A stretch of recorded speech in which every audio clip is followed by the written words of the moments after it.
to the Workforce Connections podcast, where we discuss workforce development in Southern Nevada. Here's your host. Hi, and welcome to another episode of the WC podcast. Today, we have a very special guest. I'm pleased to have him here. Please help me welcome Dr. Rex Liu, owner of Family and Cosmetic Dentistry, and my fellow Vegas Chamber Trustee. Rex, welcome to the podcast. It's great to see you. Good to see you, sir. Thanks for having me. Thank you. I know we've been talking about it for a while, so happy to see you. Our first question usually has to do with a storyline, and yours is very unique in particular and rich, and I want to divide it in two. I want to ask you to first start, not with you, because you are an American-born citizen, but like me, your parents were immigrants, and I know the immigrant journey is always very special. So let's start your story with the journey of your parents, and then let's pick up and say where you were born, where you grew up, school, and college, and we'll stop there and then talk about your first jobs. Okay, so I was born from two Chinese immigrant parents who basically were here in the United States as graduate students. My father was working already on his PhD, and he was teaching medical students, and he was also doing clinical research studies in virology and bacteriology and things like that. Wow. And when they came here, it was something that was quite an honor. It was hard to do. There had been over 60 years of exclusion of Chinese immigrants into the United States by law. So when the opportunity presented itself in the early 60s, they were able to come with a sponsorship from a congressman, with a sponsorship from an employer, and also with the necessary vaccinations, and x-rays. They had to show a chest x-ray and show they did not have any tuberculosis and things like that. So when they finally got there, it was, of course, they had worked very hard to get here.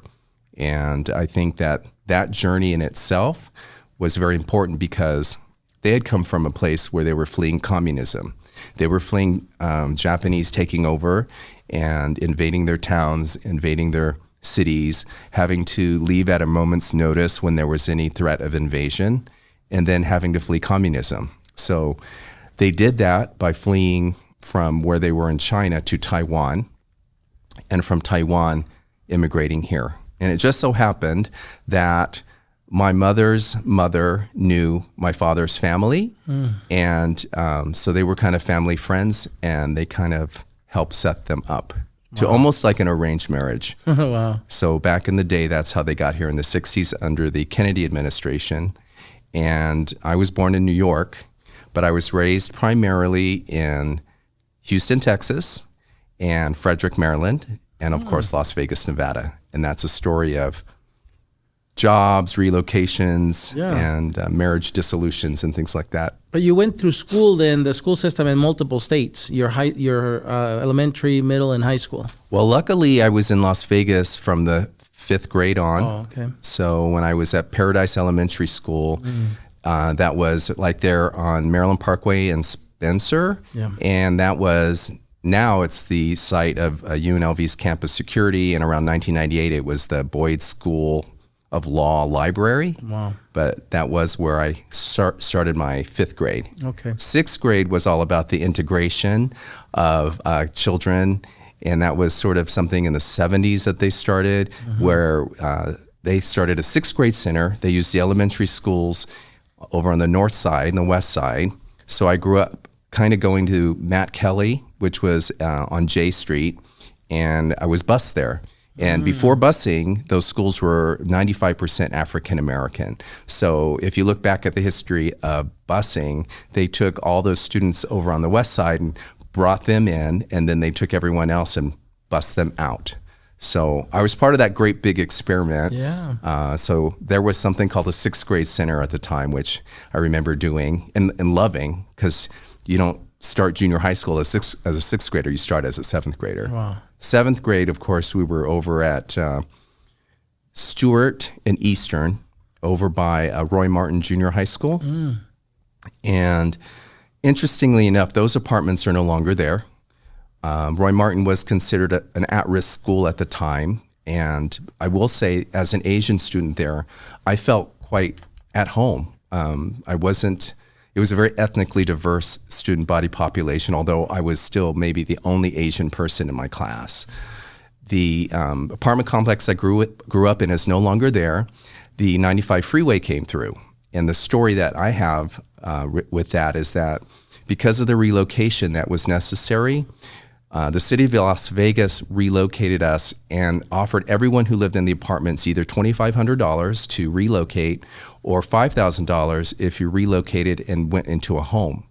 So at that time, that was how we got into our first home. My stepfather had a VA loan that he could access. So then we ended up over around Tropicana and Boulder Highway, and I got rezoned for Chaparral High School. And at the time, this is now early 80s, Chaparral was one of the best high schools in Las Vegas. So I went from having classmates that were members of the 28th Street gang to classmates whose parents owned a casino, or they were physicians or politicians and people like that. So there was a big change from junior high school to high school. And but I embraced it. I think when you're young, you can kind of be very versatile with making those things happen and being okay with it. And did you leave town for college, Rex? I did. So I went to USC, and I went there for undergrad and for dental school. And I was college bound. I kind of always knew that was what I wanted to do, and had decided pretty early on why I wanted to go to USC, but it was mostly for their dental school. Okay.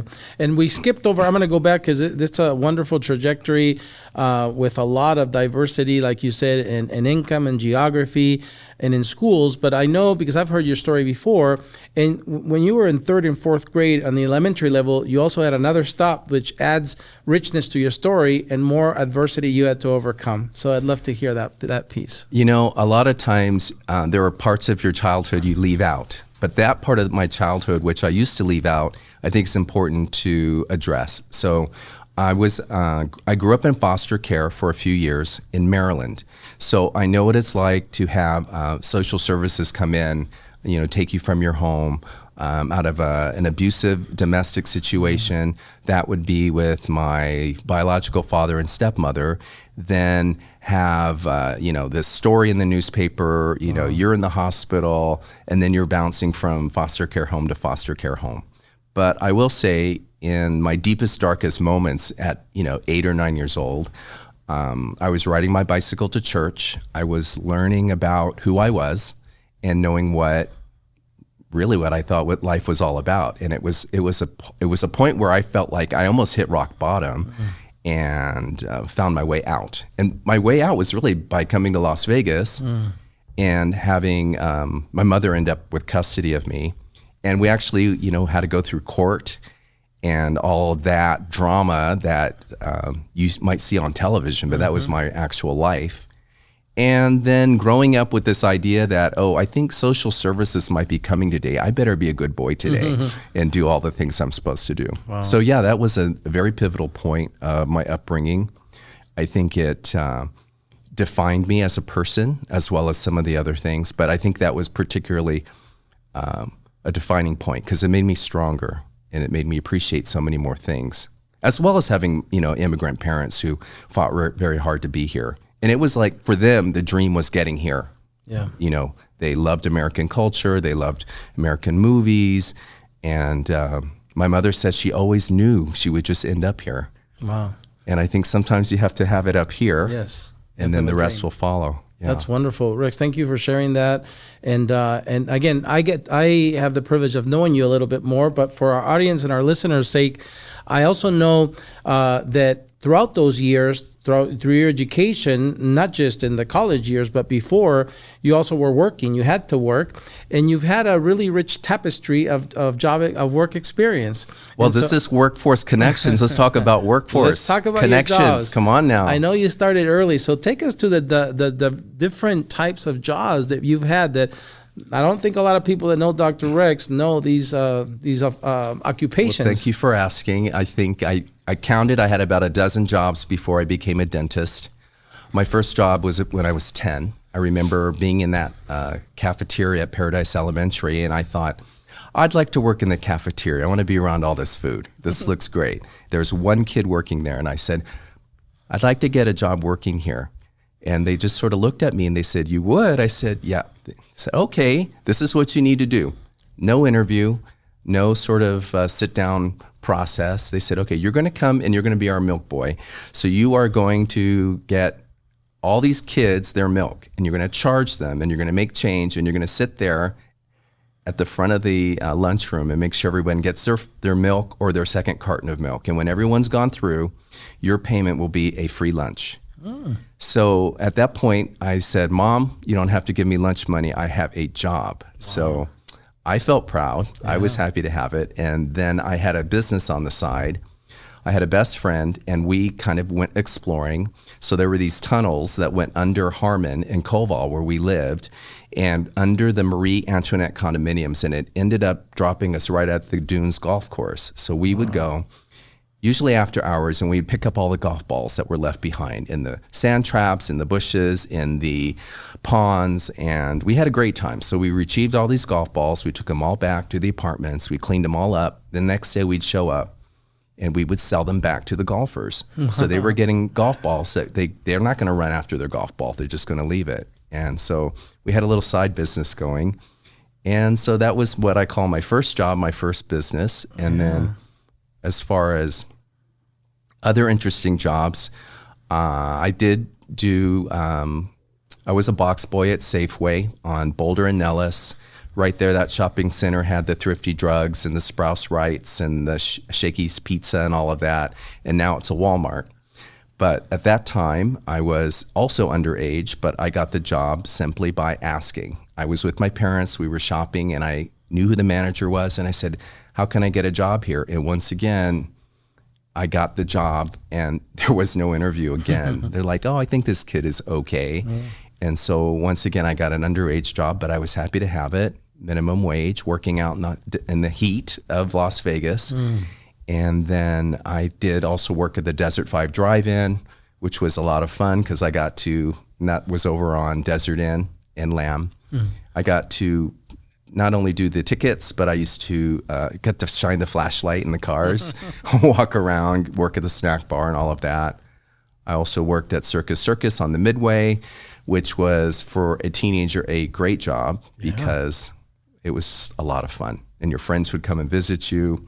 And Circus was always my favorite hangout place as a kid.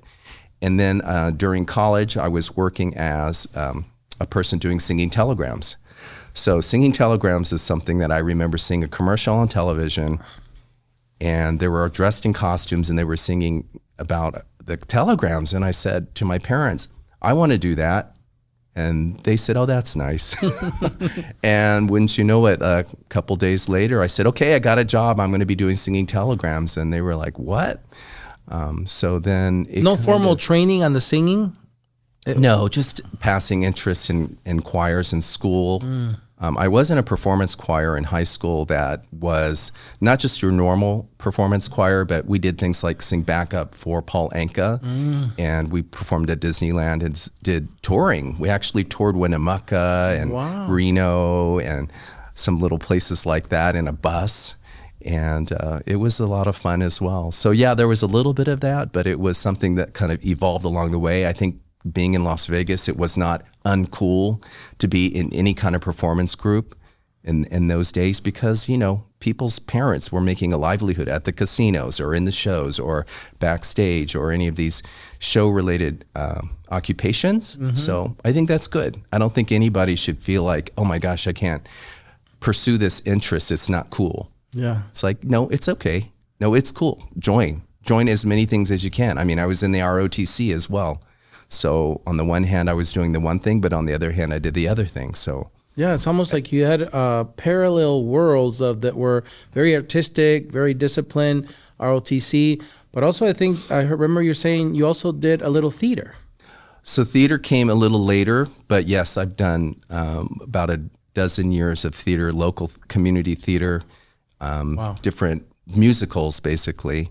And I think that all kind of ties into loving performing and having an opportunity to do some of that in college, some convention work and things like that. But, you know, you do pick a career. And so you have your things that you like to do, that are your hobbies, that are fun, and then you have your career. So your career, hopefully you like or love, which I do love. So it doesn't feel like I'm working. It feels like I'm just doing what I'm supposed to be doing.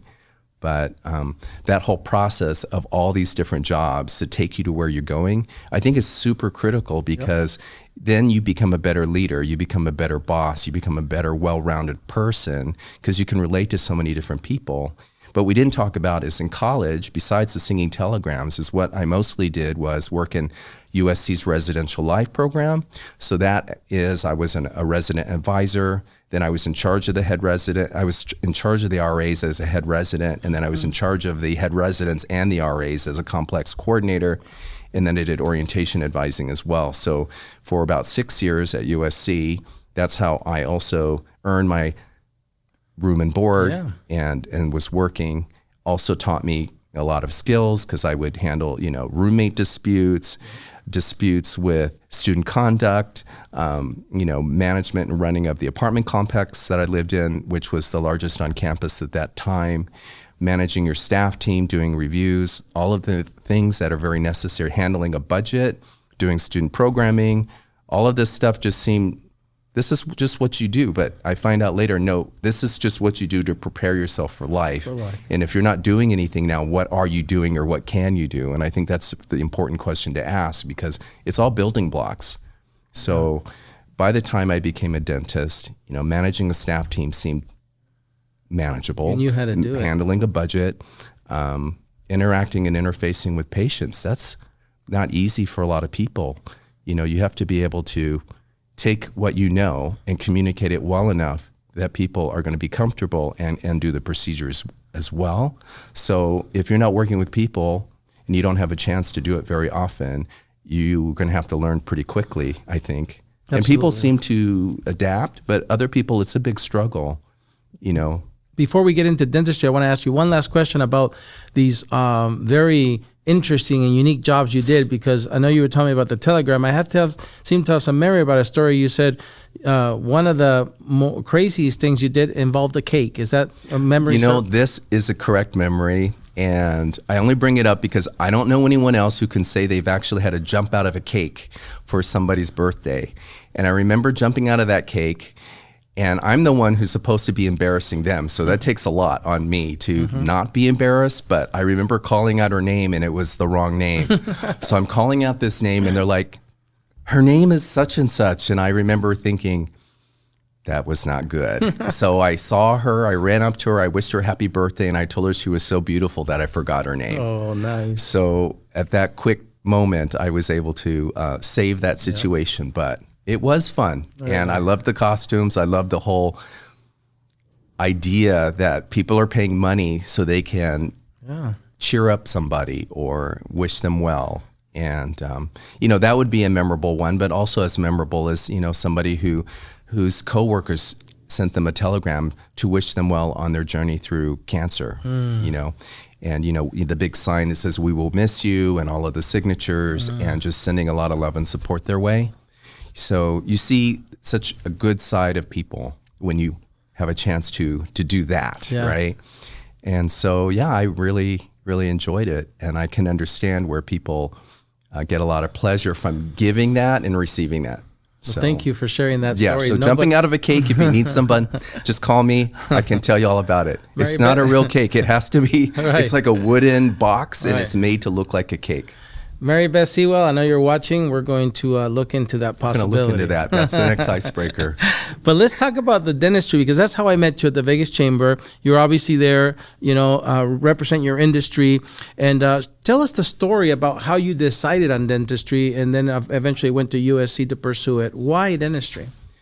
Okay, so dentistry, once again, it's a story that goes back to high school when you're taking that careers class. So I hope those are still available. So we had the careers class. I was 15 years old, and it basically said, be a dentist, be a dentist. This is going to suit you really well. Of course, I was in the ROTC. I took the Armed Services Vocational Aptitude Battery. That test also steered me into medical as well. So I kind of knew I was going to be heading down that track. And once I decided, I thought you decide, that's what the course does, and then you just do what you decide. Now, people change their mind, but I didn't know that was an option, and I don't regret it at all. I found out that my father actually secretly always wanted to be a dentist. In fact, had been admitted into school, and didn't go. So I kind of fulfilled one of his lifelong dreams as well. And as far as that journey goes, getting into dental school is the hard part. I mean, because you're kind of working as an undergrad to that goal. So I knew I wanted to go to a university that offered a dental school that was good. Every university I applied to had a dental school, and I did get into every single one of them. However, I picked USC because of the reputation. Also, it was close to home, and I got a good scholarship to go there, which thankfully really helped, and some other great opportunities, as you know. So as far as taking that USC degree and doing something with it, besides working through college and when I came back from vacation, I think the thing that I remember is that when I knew I needed to find a job, I took it upon myself to visit dental offices in Las Vegas. So I was not done. I had no degree, I had no license, I had no credentials, but I was starting to go to offices, drop off my resume, introduce myself, sometimes meet the dentist, get tour of an office, and I had it in my mind, oh, this office I like, this area of town I like, this guy's really nice. And that was something that I think was good. So I had two reasons for feeling comfortable in our town. One of the reasons is that when you're in dental school, they ask you to collect extracted teeth to work on. So they're like, congratulations, you made it to dental school. Now get some extracted teeth and store them in this formaldehyde solution. You're going to work on them. And, most kids would be like, wait, can I call my mom? Who's going to help me? What am I supposed to do? Yeah. So once again, you had to visit dental offices, introduce yourself. I had a letter of introduction. Then it's like, can I leave this jar of formaldehyde solution here for extracted teeth so I could work on as a student? And most offices were happy to oblige. So I met another handful of dentists that way, oral surgeons primarily.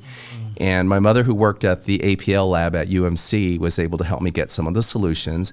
And my stepfather and I would go around to the offices and give them the empty jar and then take the jar back of the teeth. So we've got this whole, drug deal going on with teeth, And so anyone who was in Las Vegas and had an extraction around mid-80s or so, I might have worked on your tooth later on in dental school. Very cool. And so we had those two reasons for me to have a connection with the local community. But then the last thing I did was I placed an ad in the local dental publication about needing a job and where I went to school and my phone number. And so unlike most people who will wait to read a want ad, I just listed myself as available after this date. And I got some responses from that too. So all said and done, I had about 30 different job opportunities when I came into town, which is quite a lot. And I was able to really think about where I wanted to work, what kind of a practice I wanted to be in, who I wanted to work with, and what that would mean. Being in Las Vegas is another story because at the time there was no dental school in Las Vegas. So the community was really underserved. What was happening with our medical community and our dental community is students were going out, they were getting their education, and they weren't coming back. They would say, okay, thank you. My residency was here in California, I'm staying. Or my dental school was here in another state and I'm staying. But basically because of the lawmakers in Nevada, they decided they needed to come up with a program. So they called it it was called the Western Interstate Commerce for Higher Education, the WICHE program.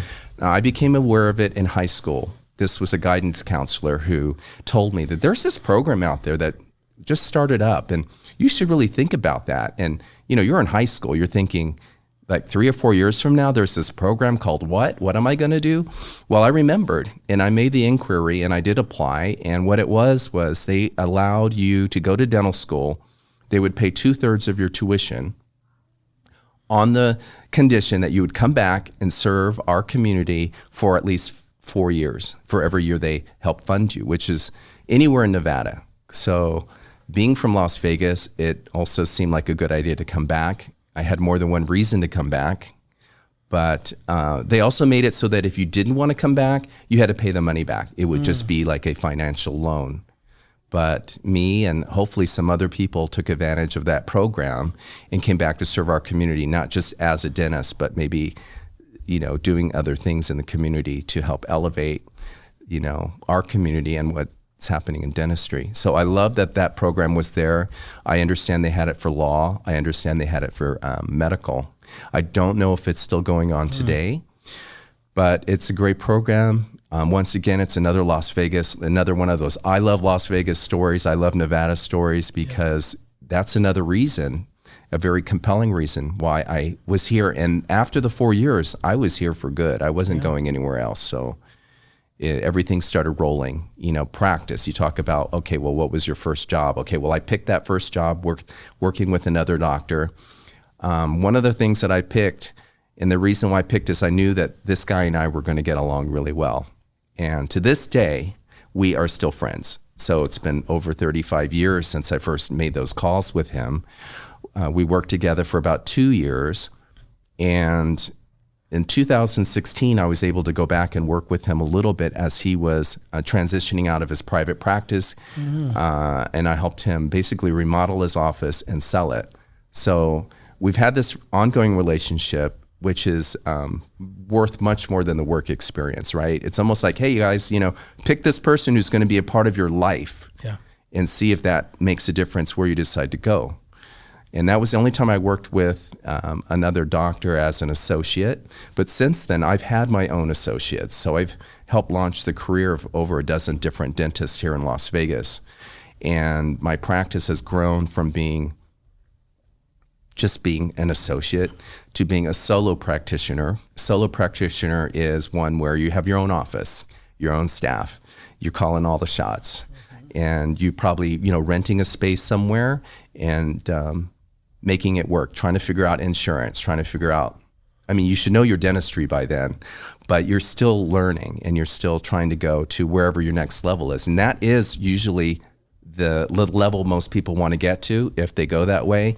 But of course, the next level is group practice. You have more than one dentist, or you have you own the real estate, you own the building. You have kind of gotten to the other level, which is where we are now. And it took about almost 5 years to find the real estate and find that perfect location over on Desert Inn between Eastern and Pecos. That area had just gone through a rebirth. They had just redone a whole shopping center across the street. And it's a medical corridor because, Sunrise Hospital's right up the street, and a lot of doctors and medical are along Pecos McLeod, Pecos, Desert Inn, Maryland Parkway. So that worked for me. I was still in the same zip code I was an associate in, and I was still in the same zip code that I practice in as a solo practitioner at Flamingo and Sandhill. What I want to say about Flamingo and Sandhill, for those of you who are from Las Vegas, there is a very interesting story about my treatment rooms in my first practice, and they all looked out on Sandhill, and they all looked out over the backyard of Dr. Lonnie Hammergren, who was well known in our town for being a neurosurgeon, but also being lieutenant governor, and also for having 4 homes that he purchased and then basically put all sorts of interesting items and collections, collections from old hotels, signs. He had a Batmobile there. He had props. A lunar module from Lost in Space. He had torture devices. He had bits and pieces of statues from the Tropicana and all of this. And he even did a live nativity scene during Christmas where you could go and see actors in front of his house with live animals for the, Christmas spirit. Yeah. So I always had something interesting to look at from the treatment room, and we always had something interesting to talk about. But later on, actually, he was a friend of a friend, so I would see him socially. And I just thought, boy, this is a very interesting story right here. It is. I'm happy that I get to look at Lonnie Hammergen's backyard from my office. This is still Las Vegas, right? Yeah.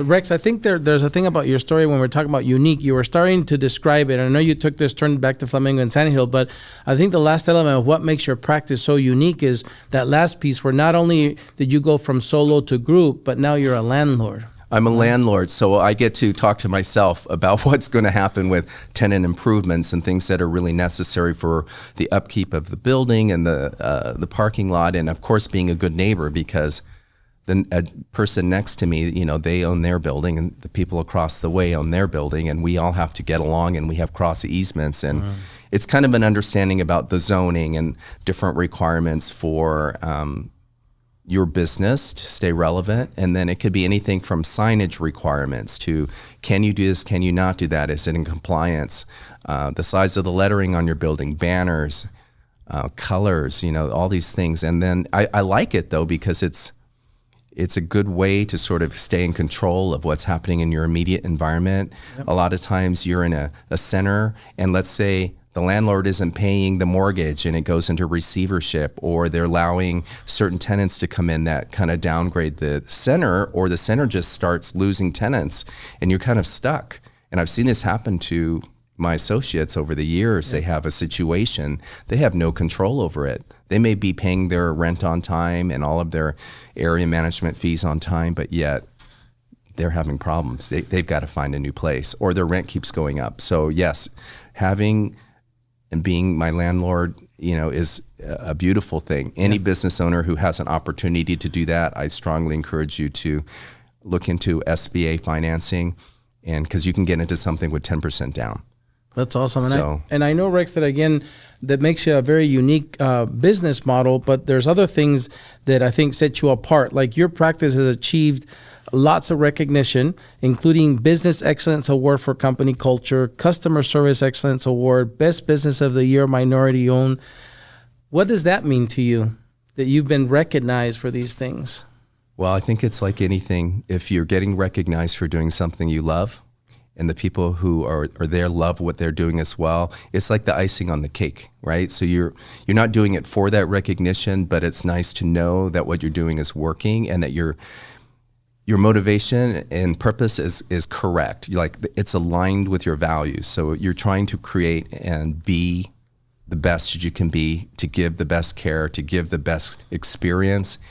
And when it starts to fall into place and it's working, then not only are you doing a good job, you're a good talent scout. You are finding the right people, and you're motivating them. And motivating them is not just, oh, I'm going to pay you more. It really is much more about that than that. It can be something as simple as recognizing people for their accomplishments, their own birthdays and individual life accomplishments, and remembering them when you're on vacation. So I had thought about something as simple as birthday cake. I buy the birthday cake for every staff member. I've bought over 400 birthday cakes in this career of mine. Sure. And then when you think about, when I take a vacation, I bring them back a gift. Oh, that's nice. Well, like over 1,000 gifts. This is true. It's not something I feel like I don't want to do. I actually want to do it, because your work family is part of your family. Yep. And if you're the boss, they're the family you pick. So just like, you have issues that come up, you discuss them, you work them out. And, and something as simple as, are you meeting regularly with your staff? Are you having meetings? Are you talking about things? It's like, why not? Oh, there's no time. But yes, you got to make time. And this is part of what comes along with the territory. So yes, the accomplishments are wonderful. I like that. It helps motivate the staff.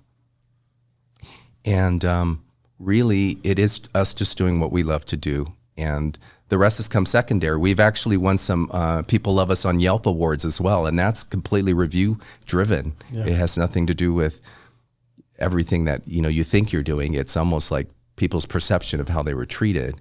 So I think we're living in a world now that you really need to do the right thing, because word of mouth is really the way it goes. I mean, I come from that place where I'm spending a lot of money on advertising. I look back on some of the numbers. I mean, over $20,000 a year in advertising back in the day. We're talking, 20, 25 years ago. But really, now that's not part of our budget. We don't do that. We do word of mouth, and we try to give everyone the kind of care they deserve, and to work with what their needs are and what their desires are, and try to make it work for everyone, because there are more than one way of treating people. Yep. And I think everyone knows that. You talked about, what are the trends? What do they want? Well, sometimes they want to know what you have to say, but you want to know what they have to say. It's a two-way communication. And you have to be able to say, hey, are you comfortable with the way your teeth look right now? How about this one? How about that one? If they say, yeah, I'm comfortable, I can eat my steak. Good, great, we're good. Let me just make sure there's nothing wrong with the tooth and That's more functional, right? It's functional, completely functional. But then there's other customers that need more, right? Or desire They more. do need more. And what happened, like today I had somebody come in. I haven't seen him in 10 years. I remembered him and I said to my assistant, I said, he had all these teeth when we saw him before. We were going to fix these teeth and now they're all gone. And I thought, this is what, and I don't lose a lot of patients, but sometimes, they go elsewhere or they move. And I do find that a lot of times my philosophy of trying to save teeth and fix teeth is different than other people's philosophy of, well, it's just easier to pull it. It's easier in the short term to pull a tooth. It's not easier in the long term to replace the tooth. So you kind of have to also just see where you're in alignment with the person who's treating you. Are you even comfortable with them? Do they know anything about you? If I know 4 generations of your family, I know something about each and every person that comes in to my office, then I must be interested. I am very interested. I'm so interested that maybe I'm too interested, I match people up with where they work. I match people up to where they live, where they went to school. And, it's just like a connecting point. And I think you need that. I think it makes you a better person. So aside from what I do and how it has been successful, I think you have to try to be successful in just your life, and how you communicate and how you interact with people. And if we could all just do that, we would all be in a better place. I love when I talk to you about that you truly do care about the people aspect. Like you said, the work that you do impacts their life positively, sometimes by helping them be more functional, sometimes by helping them feel better about their appearance. But I also wanted to ask you about technology, because I've heard you talk about 3D printing and special, x-rays. How is technology evolving and impacting your profession? Well, first of all, I think when you communicate with your patients, they want more ways to communicate with you now. Okay, so, used to be you give them a phone call. Now we can send them a text. We can send them an email. We can give them a prompt text. They can confirm by text. They can fill out information online. They can pay online. Of course, we have our information online, but I think you just have to be at least at that level.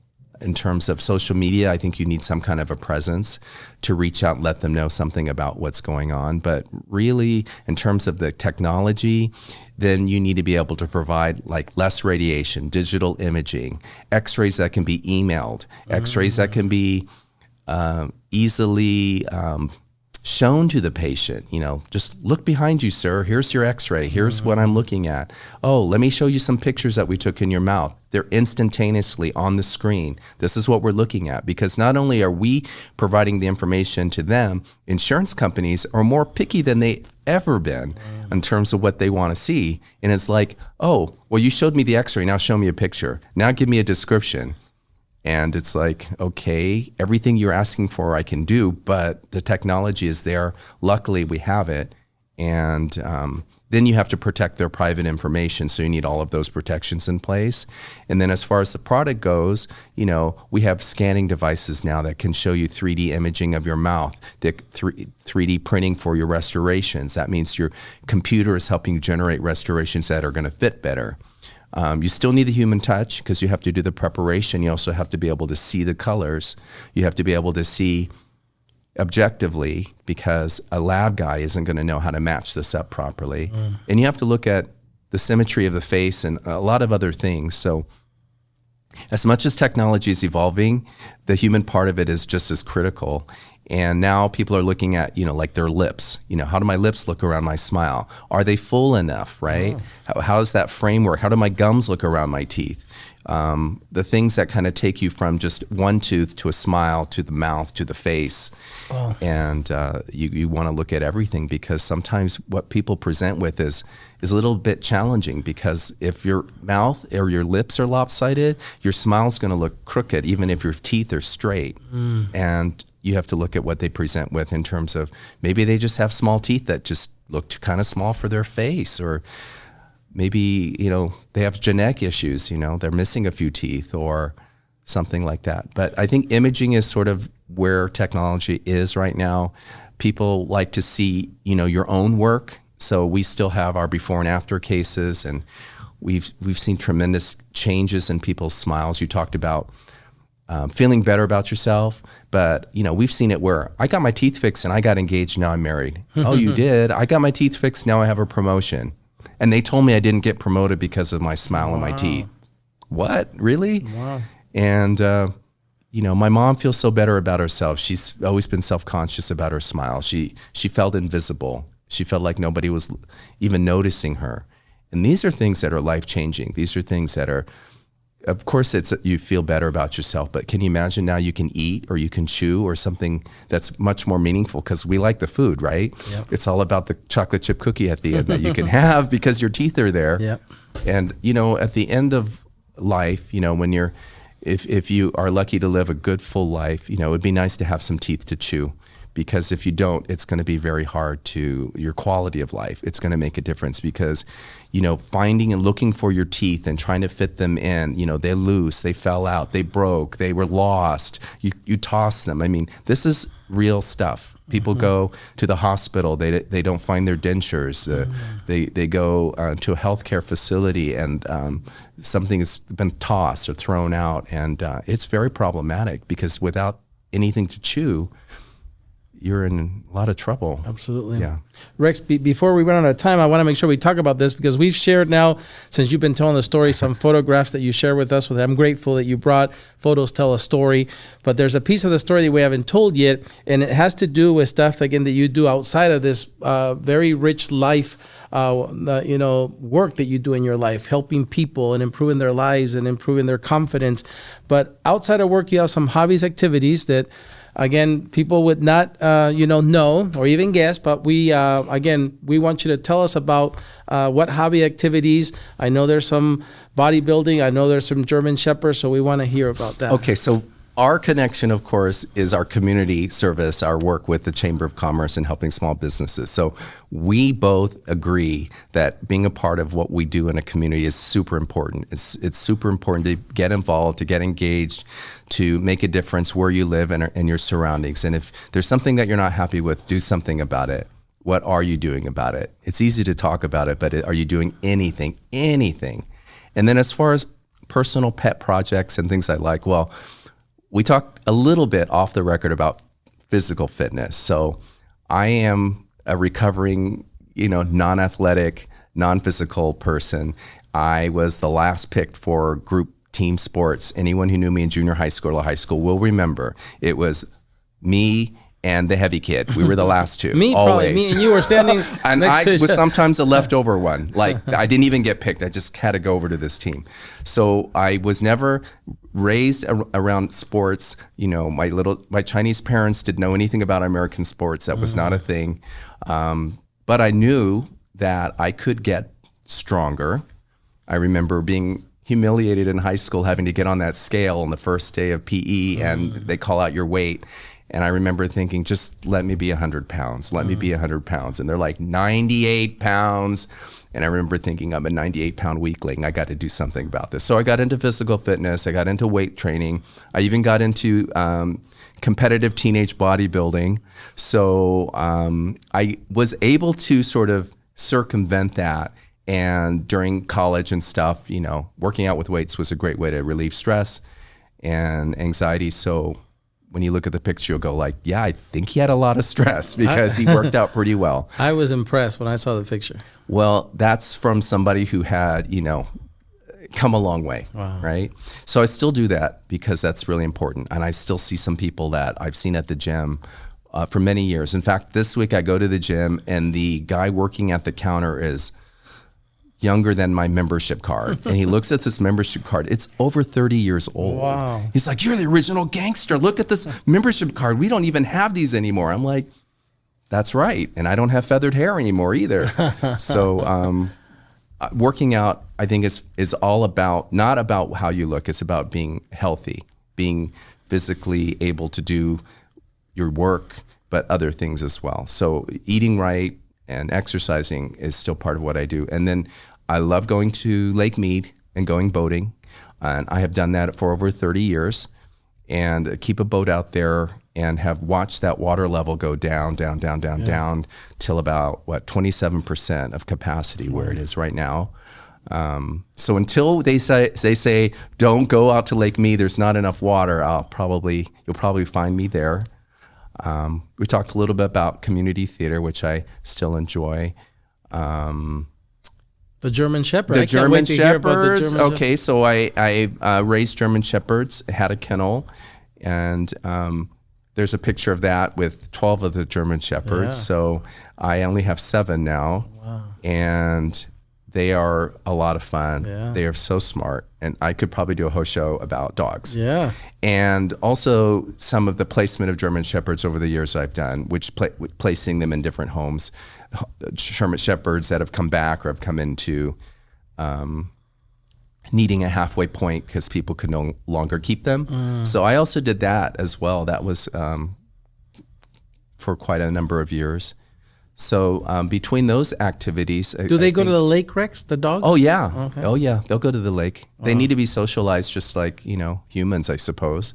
Are they good swimmers? Oh, they love water and they can swim, no problem. Wow. Yeah. Very cool. I know that again, you mentioned it, but I think that it for me has been fascinating again to get to know each other through our Vegas Chamber meetings. But I know that you're a very thoughtful person. You're very caring, philosophical to say, another way. I'd love to share give you the final moments of the podcast to maybe leave us with some final thoughts. How do you, I know you're a very deep person. And so I'd love our audience to hear from you, maybe some final thoughts on your philosophy of life or any kind of philosophical thoughts that you might have for us. Well, I think right now, most of us are sort of working through the last part of COVID, what we were going through at the time. I think that if we look at where we were around 2018 or 19, it was like go, go, go, go, go, including myself. We had a big reset when COVID hit. And whether you liked it or not, everyone was directly or indirectly affected. Their families were affected. Then it was your work. And are you essential? Are you going to be working with the public? What are you going to do if you're working with the public? I'm like, well, I'm going to be about a foot away and they're going to be spitting on me for about like they have been for the last 30 years. And this is what I signed up for. Oh, I have to wear an extra mask. Okay. A shield. Okay. We have all of that, gloves, hand sanitizer. We even have 8 air conditioning units in our office that recirculate the air and special ozone treatment that we've done to the air and all of these things. But basically you're working under this new set of rules. Oh, they're going to inspect you this week. Oh, really? Okay. They're going to fine you. Oh, okay. Well, you're doing all this and now you're the business owner. So people are looking after, up to you. What do you do now? Oh, I think I was exposed. You do?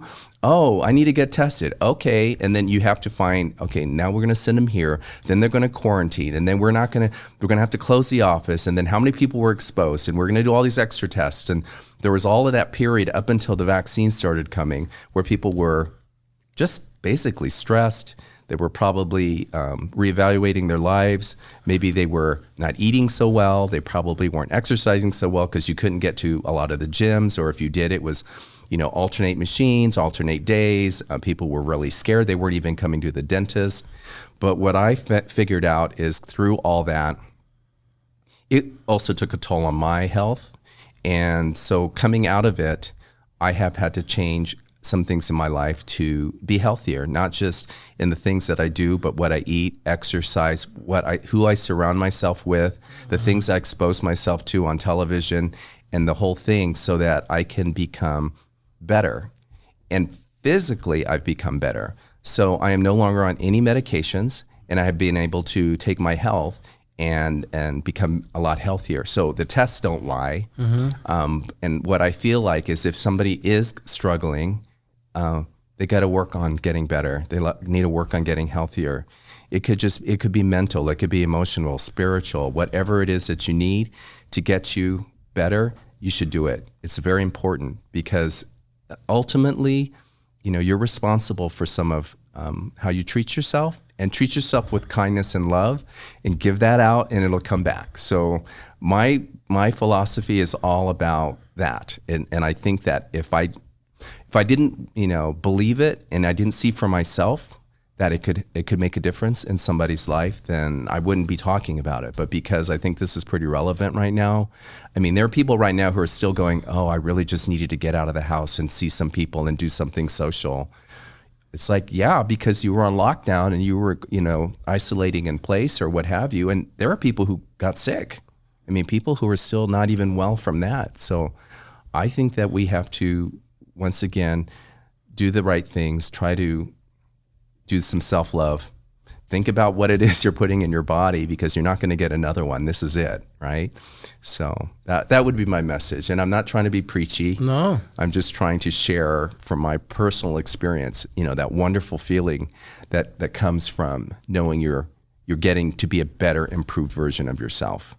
Well, I think that was a wonderful way to finish your visit. I'm so glad that you came. And go to your dentist. and make sure yes, Dr. oral Rex. health is very important. My friend, thank you for being Thank here you. today. Thank you for having me. It's been wonderful. And it's been my pleasure as well. Thank you so much. And we might have to have one just on dogs next time, huh? Jaime, we're going to do this again. All right. Okay. I look forward to it. Well, that's it for another episode of the WC Podcast. We hope to see you at the next one. Until then, stay safe.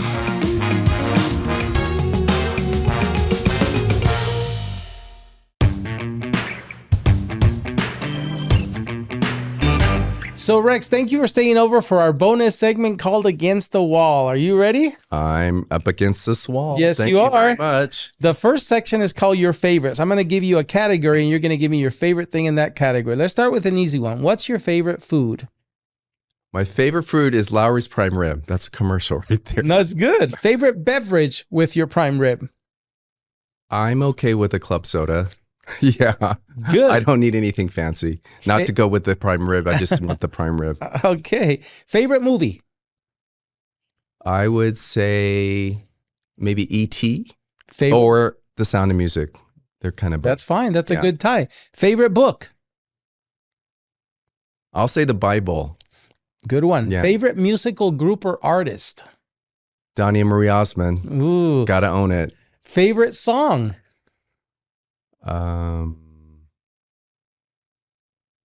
Great question.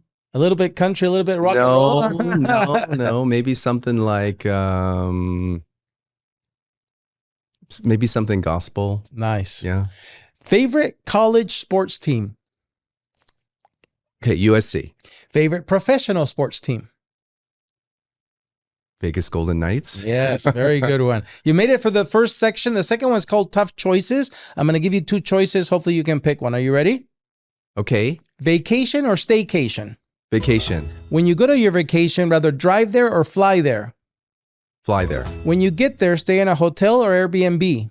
Hotel, please. When you retire, will it be in a ranch or in the city? It'll be in the city. If you had a day to spend by yourself, would you rather spend it by the ocean or hiking in the mountains? I'd like to do something by the ocean. If you were a superhero, would you rather have the ability to fly or breathe underwater? Fly is good.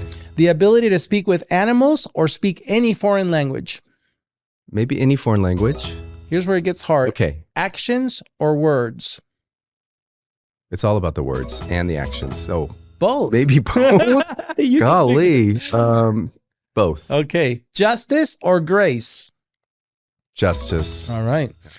You finish the second segment. The third one is where I give you 95% of the sentence and you finish it for me. Are you ready?